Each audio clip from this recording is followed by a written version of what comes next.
Hello friends, welcome to my YouTube channel study with Anjali. इस channel में हम GK की स्टडी करेंगे और बिल्कुल भी आप लोगों का टाइम वेस्ट नहीं होने वाला है। आप जितना भी देखेंगे सिर्फ सीखेंगे। So do not waste the time, let's start study.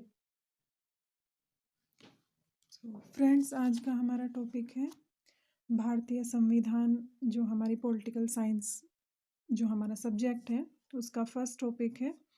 तो आज हम इसमें फर्स्ट टॉपिक में हम अपने करेंगे एक्ट। तो सबसे पहले हम एक्ट से स्टार्ट करेंगे। इस एक्ट में जो मोस्ट इम्पोर्टेंट एक्ट है आपका वो है आपका रेगुलेटिंग एक्ट। 1773 में रेगुलेटिंग एक्ट जो है बना था। ये क्यों बना था, इस पे बेस्ड आपके क्वेश्चन आते हैं और इसमें क्या क्या हुआ है, इस एक्ट में क्या क्या है। तो सबसे पहले आपको ये याद रखना जरूरी है कि 1773 में जो ईस्ट इंडिया कंपनी है उसके कार्यों को नियमित और नियंत्रित करने की दिशा में ब्रिटिश सरकार द्वारा ये कदम उठाया गया। तो अगर क्वेश्चन आता है कि ईस्ट इंडिया कंपनी के कार्यों को नियमित और नियंत्रित कब किया गया ब्रिटिश सरकार द्वारा, तो 1773 का रेगुलेटिंग एक्ट है। इसके बाद दूसरा है कि पहली बार कंपनी के प्रशासनिक और राजनीतिक कार्यों को मान्यता मिली थी। तो क्वेश्चन होगा कि कब जो है कंपनी के प्रशासनिक और राजनीतिक कार्यों को मान्यता मिली, तो 1773 रेगुलेटिंग एक्ट। इसकी और भी जो है विशेषताएं हैं। सबसे आप इनको हाईलाइट भी कर सकते हैं। पहली बार कंपनी के प्रशासनिक कार्यों को राजनीतिक कार्यों को मान्यता मिली और ईस्ट इंडिया कंपनी के कार्यों को नियमित और नियंत्रित करने की दिशा में भी कार्य हुआ। बाकी इसके और विशेषताएं क्या है। बंगाल के गवर्नर को बंगाल का गवर्नर जनरल पद दिया गया। बंगाल के गवर्नर को बंगाल का गवर्नर जनरल बना दिया गया और मुंबई और मद्रास को भी इसी के अंतर्गत इसके अधीन कर दिया गया। तो मुंबई एवं मद्रास को किसके अधीन किया गया, बंगाल के गवर्नर जनरल के। इसी में आप अगर पहला जो है गवर्नर जनरल अगर है तो वो है लॉर्ड वॉरेन हेस्टिंग्स। प्रथम governor general Lord Warren Hastings, ये आपको याद रखना है। इसी में जो है आपका सबसे पहले उच्चतम न्यायालय की स्थापना कब और कहाँ हुई, तो ये बहुत इंपॉर्टेंट क्वेश्चन है, अक्सर एग्जाम में आ जाता है। तो 1774 में कलकत्ता में हुई। किस एक्ट के अंतर्गत हुई, रेगुलेटिंग एक्ट के अंतर्गत हुई। जब उच्चतम न्यायालय की स्थापना हुई तो इसमें एक मुख्य न्यायाधीश और 3 अन्य न्यायाधीश थे। इसके जो प्रथम मुख्य न्यायाधीश थे वे थे सर एलिजर इम्पे। ये इंपॉर्टेंट है, आपको प्रथम मुख्य जो न्यायाधीश है वो आप याद रख सकते हैं, सर एलिजा इम्पे। उसके बाद इसमें मोस्ट इम्पोर्टेंट यही है, बाकी इसमें इतना ज़्यादा और कुछ याद नहीं रखना है। इसके सिर्फ 3 पॉइंट है, 3 से 4। एक तो है कार्यों को नियमित और नियंत्रित, रेगुलेटिंग एक्ट के द्वारा किया गया। कंपनी के प्रशासनिक और राजनीतिक कार्यों को मान्यता मिली रेगुलेटिंग एक्ट के द्वारा। बंगाल के गवर्नर को बंगाल का गवर्नर जनरल पद दिया गया और मुंबई मद्रास को इसके अधीन कर दिया गया। प्रथम governor general Lord Warren Hastings. सबसे पहले उच्चतम न्यायालय कलकत्ता में 1774 में बना। इसके मुख्य न्यायाधीश इम्पे, आप याद रखेंगे। इसके बाद सेकंड जो एक्ट है जो मोस्ट इम्पोर्टेंट है वो है 1784 यानी कि 1784 का पिट्स इंडिया एक्ट। ये आपको याद रखना है, पिट्स इंडिया एक्ट। इसको जो है दोहरे प्रशासन का इसी एक्ट से जो है दोहरे प्रशासन का प्रारंभ हुआ। इसमें दोहरा प्रशासन मतलब इसमें एक होती थी बोर्ड ऑफ डायरेक्टर्स जो व्यापारिक काम के लिए होती थी और बोर्ड ऑफ कंट्रोल जो राजनीतिक मामलों के लिए होती थी। इसमें आपको ये याद रखना है। इसके बाद नेक्स्ट है आपका 1793 का चार्टर अधिनियम। इसमें इसके अंतर्गत क्या हुआ, जो कर्मचारियों के जो वेतन थे वे भारतीय राजस्व से देने की व्यवस्था की गई। तो अगर क्वेश्चन आता है कि किसने जो है कर्मचारियों को वेतन भारतीय राजस्व से देने की व्यवस्था किस एक्ट के अंतर्गत हुई, तो 1793 के अंतर्गत हुई।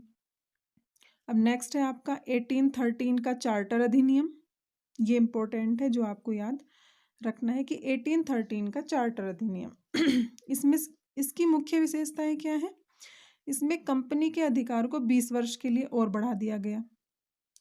कंपनी ने भारत के साथ व्यापार करने के एक अधिकार को छीन लिया, लेकिन जो चीन के साथ व्यापार थे, जो चाय के व्यापार के संबंध में थे, वो 20 वर्ष के लिए उनको एक अधिकार प्राप्त रहा। कुछ सीमाओं के अधीन सभी ब्रिटिश नागरिकों के लिए भारत के साथ व्यापार खोल दिया गया। इसमें ये इम्पोर्टेंट नहीं है, आपको सिर्फ इसमें 1813 के चार्टर में याद रखना है कि कंपनी के अधिकार पत्र को 20 वर्षों के लिए बढ़ा दिया गया। किस एक्ट के द्वारा? 1813 के द्वारा। और सबसे पहले जो ईसाई पादरियों को भारत में आने की आज्ञा 1813 में नहीं थी, 1813 के अधीन द्वारा ईसाई पादरियों को आज्ञा प्राप्त करके भारत आने की सुविधा मिल गई थी। 1813 से पहले जो है यहाँ पर ईसाई पादरी नहीं आ सकते थे, लेकिन उसके बाद मान्यता मिल गई। तो किस एक्ट के द्वारा? तो 1813 के द्वारा। नेक्स्ट है आपका मोस्ट इम्पोर्टेंट 1833 का चार्टर अधिनियम। चार्टर अधिनियम, इसमें क्या हुआ था? इसमें कंपनी के जो व्यापारिक अधिकार थे वो समाप्त कर दिए गए। ठीक है, अब कंपनी का कार्य जो है ब्रिटिश सरकार की ओर से भारत का शासन करना रह गया था। और इसका मोस्ट इम्पोर्टेंट है, बंगाल के गवर्नर जनरल को भारत का गवर्नर जनरल कहा जाने लगा। अब देखिए ये मोस्ट इम्पोर्टेंट है। हमने जो है यहाँ पे 1773 में हमने पढ़ा था कि बंगाल के गवर्नर को बंगाल का गवर्नर जनरल बना दिया। अब जो बंगाल का गवर्नर जनरल था वो भारत का गवर्नर जनरल कहा जाने लगा। ठीक है, और मुंबई तथा मद्रास की परिषदों की विधि निर्माण शक्तियों को वापस ले लिया गया। इसके बाद क्या हुआ? इसमें जो मोस्ट इम्पोर्टेंट है, भारत में दास प्रथा को विधि विरुद्ध घोषित कर दिया गया। ठीक है, दास प्रथा को किस एक्ट के द्वारा जो है विधि विरुद्ध, यानी कि कानून की नज़र में उसको मतलब गलत बताया गया। किसमें? 1833 के चार्टर एक्ट में। ठीक है, और इसका जो है एक मोस्ट इम्पोर्टेंट पॉइंट है कि जो 1834 में लॉर्ड मैकाले की अध्यक्षता में प्रथम विधि आयोग का गठन किया गया। तो प्रथम विधि आयोग का गठन किसने किया था? लॉर्ड मैकाले ने किया। कब किया? 1834 यानी कि चार्टर एक्ट के द्वारा 1833 के। नेक्स्ट है आपका 1853 का चार्टर अधिनियम। 1853 के चार्टर जो है अधिनियम से ही क्या हुआ? प्रतियोगी परीक्षाओं के आधार पर व्यवस्था होने लगी कि जो इसी प्रतियोगी परीक्षाएं कब से स्टार्ट हुई? 1853 के चार्टर अधिनियम से। इसी के द्वारा मैकाले समिति की नियुक्ति की गई। किसके लिए? प्रतियोगी परीक्षाओं को भरने की व्यवस्था के लिए किस समिति की जो है नियुक्ति हुई? मैकाले समिति। तो आपको क्वेश्चन याद रखना है, मैकाले। ठीक है, प्रतियोगी परीक्षाओं के आधार पर सेवाओं जो जितने भी जो है पद निकलेंगे उन पे भर्ती के लिए कौन सी समिति बनी? मैकाले समिति। ठीक है, ये आपको ये इम्पोर्टेंट है, ये आपको याद रखना है। उसके बाद है आपका 1858 का भारत शासन अधिनियम। आपने जो है क्रांति 1857 आपको याद होगी।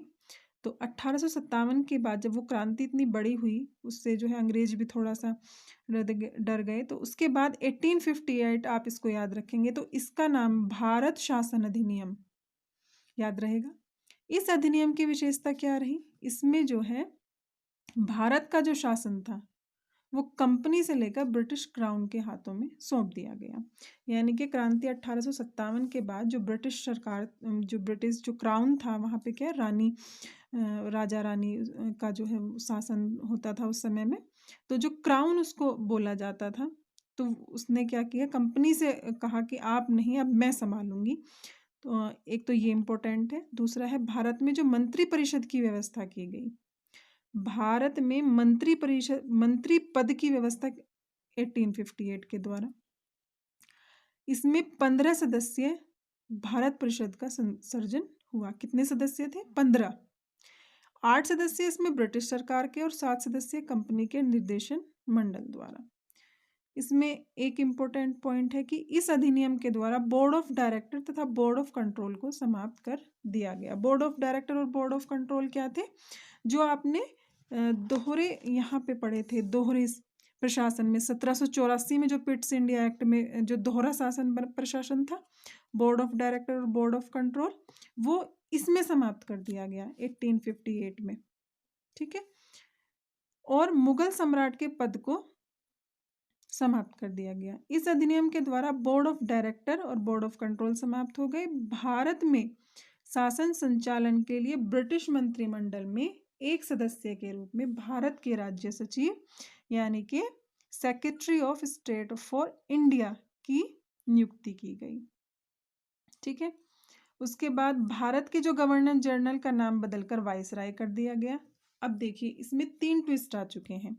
सबसे पहले आपने पढ़ा बंगाल के गवर्नर को बंगाल का गवर्नर जनरल, सबसे पहले एक्ट 1773 में।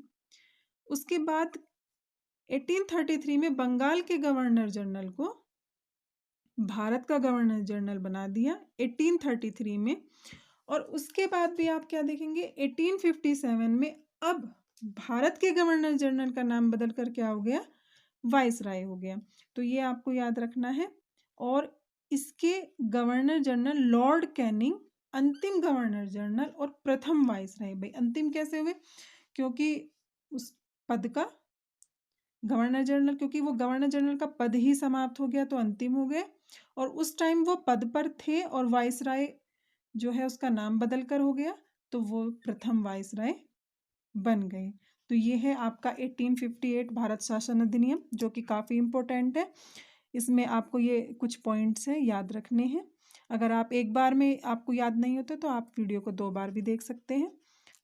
अदरवाइज़ मैंने पूरी कोशिश की है कि आप इसको अच्छे से समझ सकें। Thank you so much for watching my video.